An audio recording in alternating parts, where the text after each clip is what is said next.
सूचना एवं प्रसारण मन्त्रालय भारत सरकारद्वारा seeking modern application for real transformation स्मार्टको साझेदारीमा आयोजित 2 दिवसीय सामुदायिक रेडियो जागरुकता कार्यशाला 5 नोभेम्बरको दिन गान्तोकमा सुरु भएको छ।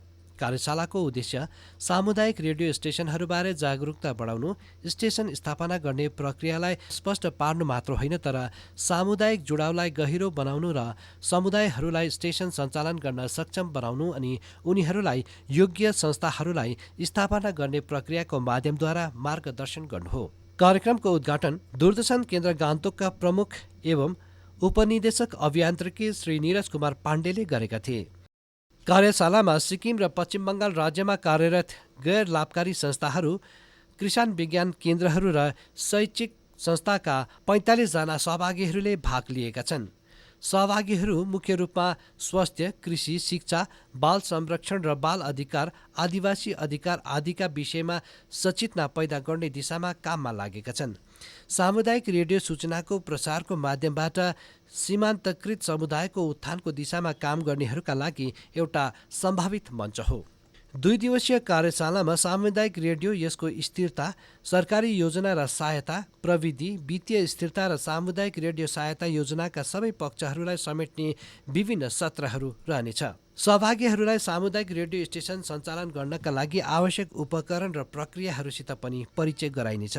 आफ्नो उद्घाटन भाषणमा सुश्री कपूरले लोकतन्त्र, समावेशिता र विविधतालाई बढावा दिनमा सामुदायिक रेडियोले खेल्ने महत्त्वपूर्ण भूमिकामाथि जोड दिइन्। उनले सामुदायिक रेडियो जनताको स्वामित्वमा रहेको, सञ्चालित र नियन्त्रित एकमात्र मिडिया प्लेटफर्म भएको बताइन्। यो अनौठो विशेषताले स्थानीय समुदायहरूलाई आफ्नै कथाहरू साझा गर्न, आफ्ना चिन्ताहरू व्यक्त गर्न र सामग्री निर्माता बन्न अनुमति दिन्छ। सुश्री कपूरले भनिन्, सामुदायिक रेडियोले व्यक्ति र समूहहरूलाई आफ्नो स्थानीय समुदायसँग सम्बन्धित मुद्दाहरूलाई सम्बोधन गर्न सक्षम बनाउँछ। उनीहरूलाई आफ्नो आवाजलाई बढाउन र मानिसहरूका लागि सामग्री सृजना गर्नका लागि सक्षम बनाउँछ। सामुदायिक रेडियो क्या है?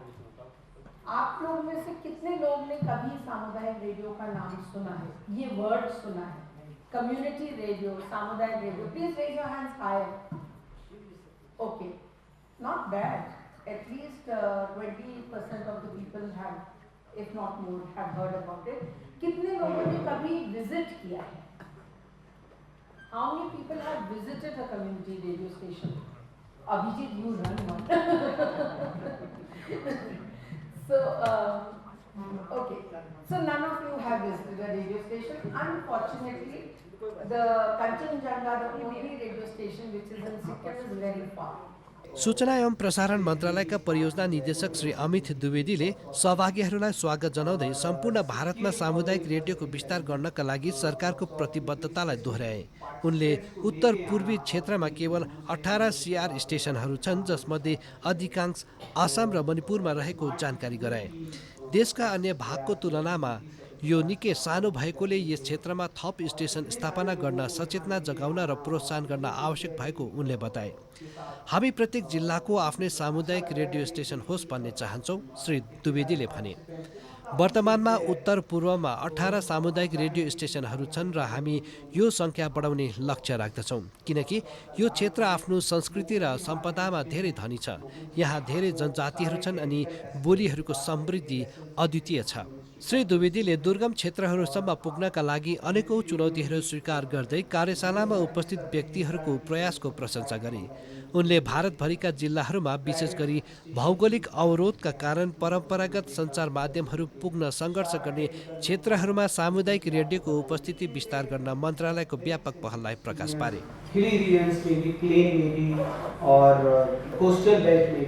हर तरीके का एक्सपीरियंस लोगों जी को है, आप लोग समझ के जरूर उनसे क्वेश्चंस करें।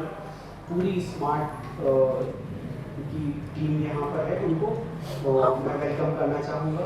And on behalf of the ministry I would like to welcome you all on this community radio awareness platform. Doordarshan केन्द्र गान्तोकका प्रमुख श्री नीरज कुमार पाण्डेले आफ्नो उद्घाटन सम्बोधनमा यस क्षेत्रको मूल्य, परम्परागत अभ्यास, उपलब्ध समृद्ध जडीबुटी, औषधि, भोजन, विविधता र सांस्कृतिक सम्पदालाई दोहोर्याउनमा सामुदायिक रेडियोको महत्त्वबारे प्रकाश पारे।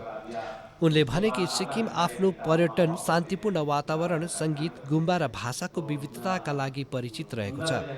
सामुदायिक रेडियोले प्रत्येक जनजातिको संस्कृतिलाई संरक्षित गर्नमा एक महत्त्वपूर्ण भूमिका खेल्न सक्छ। उनले भने कि सिक्किम थोरै राज्यहरूमध्ये एक हो जहाँ आकाशवाणीले 5 लोकप्रिय बोलिने भाषाहरूमा समाचार प्रसारण गर्दछ।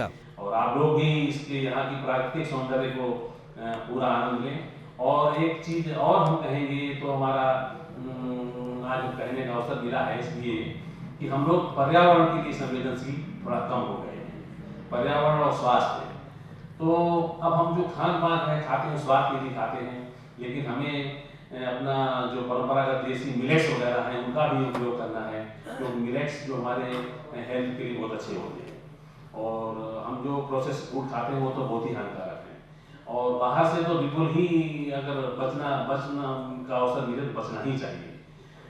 उसमें सभी पाम ऑयल वगैरह ही यूज़ करते हैं, और देसी घी भी हमें लगता है नकली होता होगा। हंस में हम लोग देखें कि देसी घी की मिठाई है, तो इतना देसी घी, आप पॉपुलेशन बढ़ रही है, खपत बढ़ रही है, इतना देसी घी कहाँ से आ गया। तो हम सब लोग थोड़ा सा इन सब चीज़ों का विचार करें और अपने खान पान को अपनी परंपरागत चीज़ों की ओर ले जाएं। तो मिलेट्स खाने से हमारे और भी फायदे हैं। सामने उसका जो उसके लिए जियोलॉजी के लिए भी फायदा है कि जो धान है, गेहूं है, ये अधिक पानी से पैदावार होने वाली, अधिक इनमें फर्टिलाइजर लगता है। और जो मिलेट्स हैं वो कम फर्टिलाइजर, कम पानी पैदा होते हैं, उनको गरीब किसान भी पैदा कर सकता है। तो अगर हम मिलेट्स खाएंगे तो हम गरीब किसान को भी लाभ दे सकेंगे। उद्घाटन भाषणपछि सहभागीहरूको परिचय र कार्यशालाका लागि उनीहरूको अपेक्षा राखिएको थियो। धेरै मानिसले स्वास्थ्य, शिक्षा, सांस्कृतिक संरक्षण र सामाजिक जागरुकता जस्ता स्थानीय समस्याहरूलाई सम्बोधन गर्नका लागि सामुदायिक रेडियोको प्रयोग गर्न रुचि व्यक्त गरे। धेरै सहभागीहरूले सामुदायिक रेडियो स्टेसन स्थापना गर्नुको लागत र प्राविधिक पक्षहरूका साथसाथै यसको दीर्घकालीन वित्तीय स्थिरताको बारेमा प्रश्न उठाए। कार्यशालामा परिचालनमा रहेका सामुदायिक रेडियो स्टेसनहरूद्वारा अनुभव साझा पनि गरिएको थियो। दार्जिलिङबाट रेडियो सेलिसियन, पश्चिम बङ्गालको जादवपुर विश्वविद्यालयको रेडियो जियु, हरियाणाबाट रेडियो मेवात र सिक्किमबाट रेडियो कञ्चनजङ्घा जस्ता स्टेसनहरूले आफ्नो सफलताका कथाहरू साझा गरे अनि स्थानीय समुदायहरूमा तिनले पारेको सकारात्मक प्रभावबारे चर्चा गरे। यो कार्यशाला सूचना एवं प्रसारण मन्त्रालयले देशभरिमा आयोजना गर्दै आएको यस्तै कार्यक्रमहरूको श्रृङ्खलाको एक हिस्सा हो, जसको लक्ष्य जागरुकता बढाउने र समुदायहरूलाई स्थानीय मुद्दा र विकासको आवाजको रूपमा काम गर्न आफ्नै रेडियो स्टेसनहरूले स्थापना गर्न मद्दत गर्नु हो। कि सामुदायिक रेडियो का जो महत्व है उसका जो पूरा वैल्यू मिलेगा वो इन्हीं इलाकों में मिलेगा जहाँ पर डिस्टेंसेस बहुत हैं, कम्युनिटी स्मॉल हैं और भाषाएं अनेक हैं। शेड्यूल्ड ट्राइब्स लोग यहाँ पर रहते हैं, बहुत सारी ट्राइबल कम्युनिटीज़ हैं जिनका अपना एक लोकल कल्चर है, अपना एक लोकल वैल्यूज़ हैं, ट्रेडिशंस हैं, जो कि धीमे धीमे डेवलपमेंट के नाम पर या एक ग्लोबलाइजेशन के नाम पर कहीं ना कहीं मिटते जा रहे हैं, खोते जा रहे हैं। यदि हम वाकई में अपनी विरासत को प्रिजर्व करना चाहते हैं, अपने लोगों तक पहुंचना चाहते हैं, उनकी भाषा में, उनके कंसर्न्स के बारे में, उनके मुद्दों के बारे में, तो एक सामुदायिक रेडियो से बेहतर कोई मंच नहीं हो सकता, क्योंकि ये एक हाइपर लोकल मीडियम है। आपसे, आपके मुद्दों पर, आपकी भाषा में, आपके लोगों के द्वारा बात करता है। ये डेमोक्रेसी का एक मिरर इमेज है। देखिए, सामुदायिक रेडियो स्टेशन की मुहिम 2002 से सूचना प्रसारण मंत्रालय ने चलाई, और आप देखें कि लगभग 517 कम्युनिटी रेडियो स्टेशंस ऑपरेशनल हैं। उनमें से लगभग 18 सामुदायिक रेडियो स्टेशंस ऑपरेशनल हैं इस नॉर्थ ईस्ट पूरे रीजन में। जागरूकता का अभाव देखा गया है सामुदायिक रेडियो स्टेशंस को लेके खासकर, और आप देखें तो नंबर ऑफ़ जो कम्युनिटी रेडियो स्टेशंस हैं उनकी संख्या नॉर्थ ईस्ट में बहुत कम है in comparison to other parts of the country.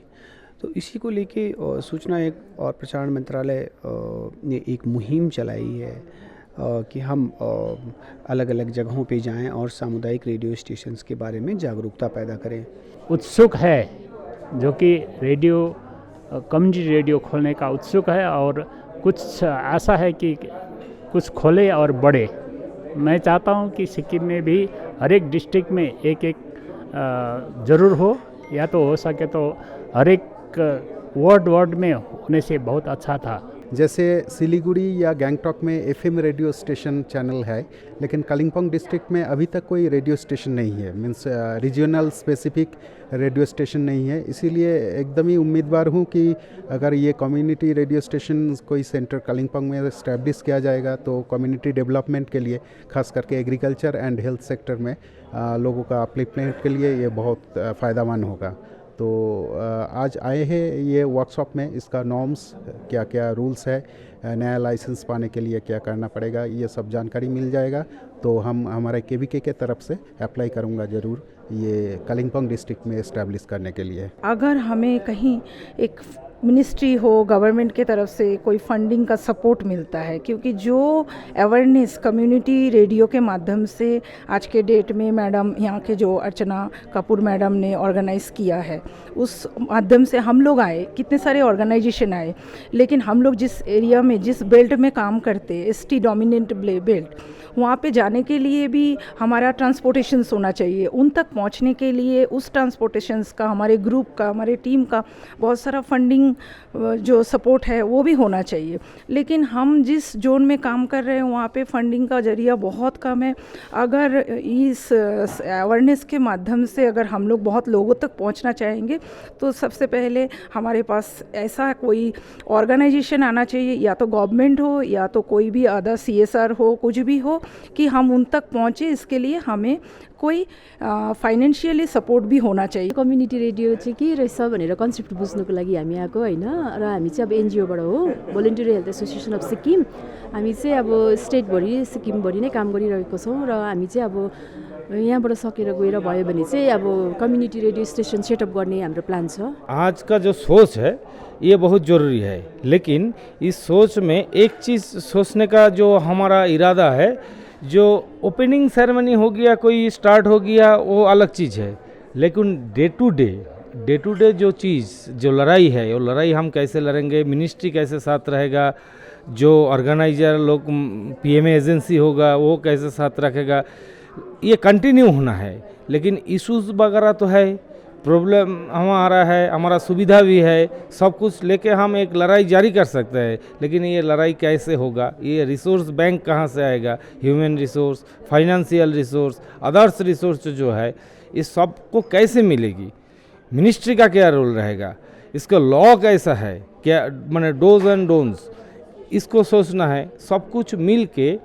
एक तरीका जारी होगा तो हम कोशिश करेंगे, चला नहीं सकेंगे। देखिए हमारा क्षमता क्या है, क्षमता के अंदर में हम कोशिश कर सकते हैं, लेकिन एक रिक्वेस्ट है मिनिस्ट्री के पास, जहाँ भी शुरू हो वहाँ जैसे चले ये ध्यान रखा जाए। देखिए ये जो रेडियो कॉन्सेप्ट है ये एक हेरिटेज कॉन्सेप्ट है। काफ़ी दिनों से जो है सो रेडियो हमारे बीच एक महत्वपूर्ण भूमिका निभाती आ रही है। तो इसका मॉडर्नाइजेशन जो फॉर्म है, माइक्रो लेवल का जो फॉर्म है, वो है कम्युनिटी रेडियो।